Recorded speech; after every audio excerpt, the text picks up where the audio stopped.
What's up, everybody? Today's video is the most complicated football league in the world. My name is Greg, an American living abroad in Spain, learning the beautiful game of football one reaction video at a time with your help. And we are on our way to 5,000 subscribers, if you can believe that. So go ahead and click the subscribe button so you can be a part of the brain trust that helps drive this channel. And besides, you know, sometimes I say stuff, some funny, you want to be around when it happens. All right. So this is, let me make this T. It's too big. All right. Tifo Football by the Athletic. They definitely have some great content. I will include a link in the description so you can go and show them some love. All right. Let's see what this is going to be interesting. The most complicated football league in the world. All right. Let's see what that's all about. At first glance, it doesn't seem to make much sense. Firstly, Club Brugge's tally of 21 wins and 12 draws doesn't equate to 50 points. Right. Secondly, Union Saint-Gilloise have a better record than Club Brugge, so why aren't they top? And finally, why do relegated RVDM only have 7 fewer points than Cercle Brugge, who qualified for the Europa League? And they have more points than Standard or Westerlo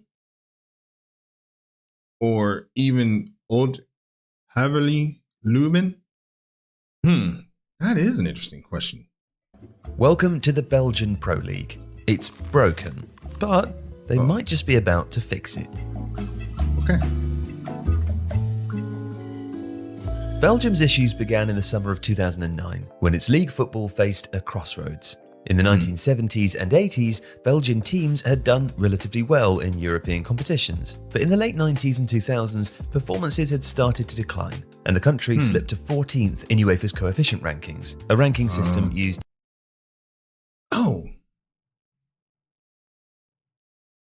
I don't think I knew that. I don't think I knew.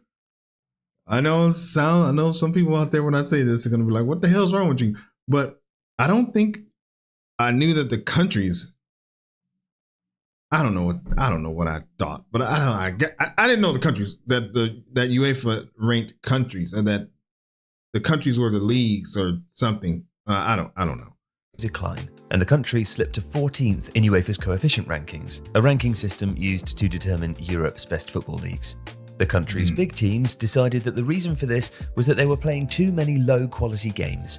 They felt they weren't learning enough from games against the smaller teams in the Belgian Pro League, and that this was making the competition less appealing to good foreign. Wait, I think this is important, so I want to hear this again. In Europe's best football leagues. The country's big teams decided that the reason for this was that they were playing too many low-quality games. I see. So the teams that were good thought that they were being, the lower quality teams were dragging them down because whoever makes the decisions were thinking, yeah, you're winning all these games, but look who you're playing against. That's probably what he's trying to say. They felt they weren't learning enough from games against the smaller teams in the Belgian Pro League, and that this was making the competition less appealing to good foreign players.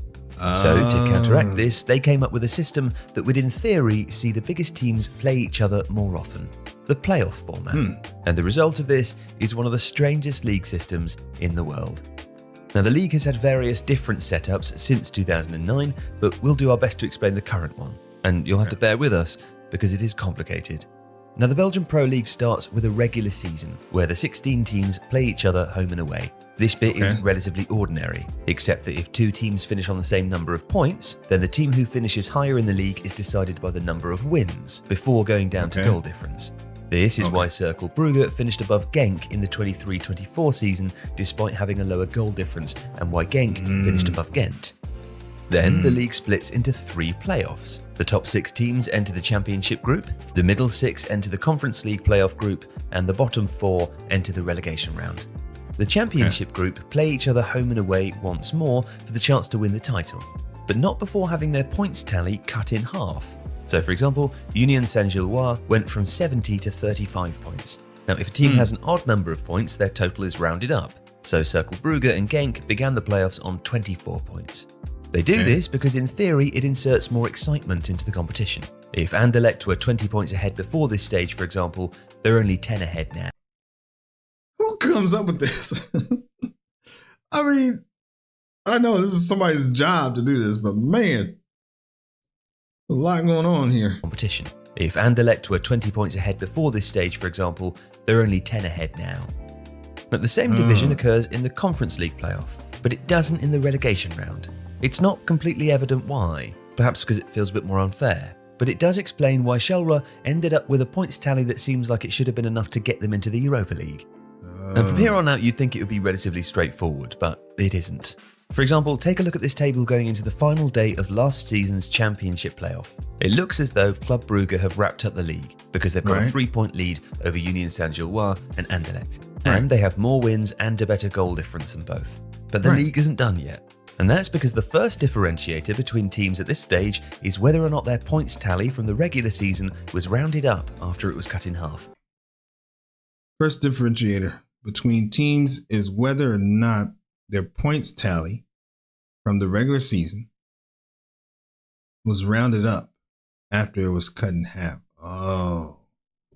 Club Brugge had 51 points originally, so they started the playoff with a rounded up tally of 26. That meant that if Union Saint-Gilloise won on the final day and Club Brugge lost, then they would have leapfrogged them to win the league.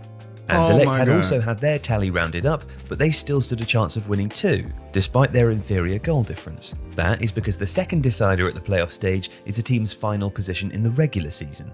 Anderlecht had come second and Club Brugge had come fourth, so if Union Saint-Gilloise had lost too, then Anderlecht could have won the league. As it was, Club Brugge held on to win the title and earned an automatic spot in the Champions League phase.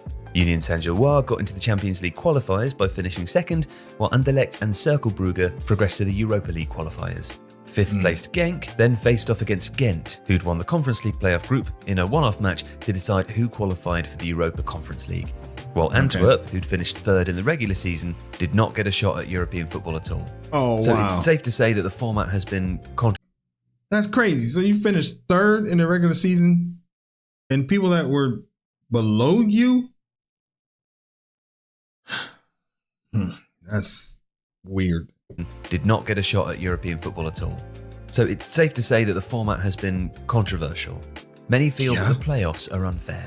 Union Saint-Gilloise have finished top of the regular season for 2 out of the past 3 years, but are yet to win a league title. And there have been several attempts to oust the playoff format too. After its first season, a majority of the then 18 top-flight sides voted to return to a regular league system. But as with most things in Belgian football, it wasn't that simple. When it comes to making decisions over the Pro League...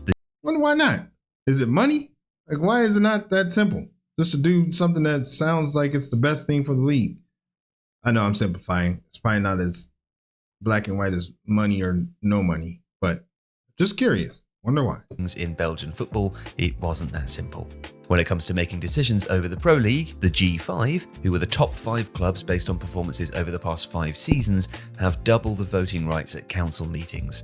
Given that the current system increases their chances of obtaining European football and the money that comes with it, understandably, most have been reluctant to vote the playoff system out despite its unpopularity. So the playoff system is working for me.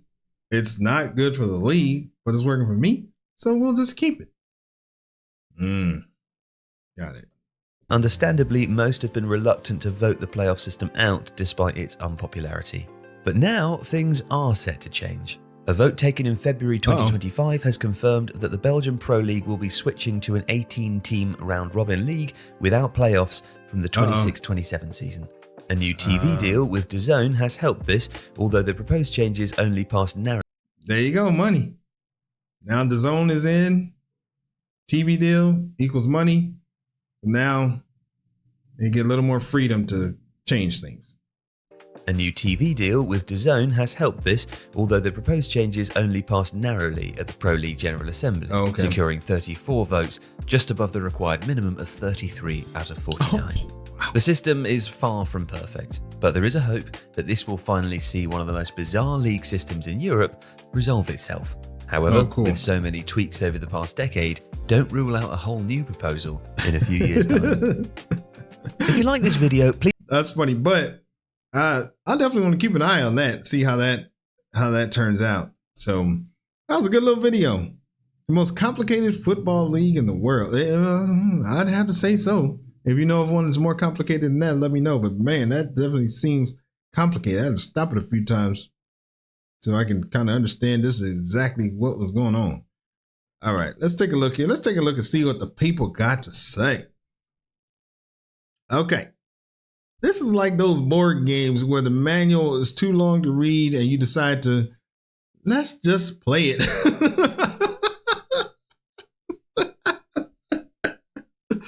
Let's just play it and we'll figure it out on the way. I wish I could like that like 5 times. That was hilarious. I was expecting you to say, unless it's a leap year. Oh man, me and the boys designing the league system after a night out.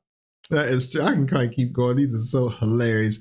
And if no clear winner emerges from all of this, a 2-man sack race will be held on consecutive Sundays until a champion can be crowned. Oh my God. Okay, I better stop. Wait, I think rocket science is easier than trying to figure out how this league system works. Man, those are worth watching the whole video just to read that, although you can read them before, but still, you know what I'm saying. All right, that was a good video. As always, thank you for stopping by, and we will see you on the next video. Peace.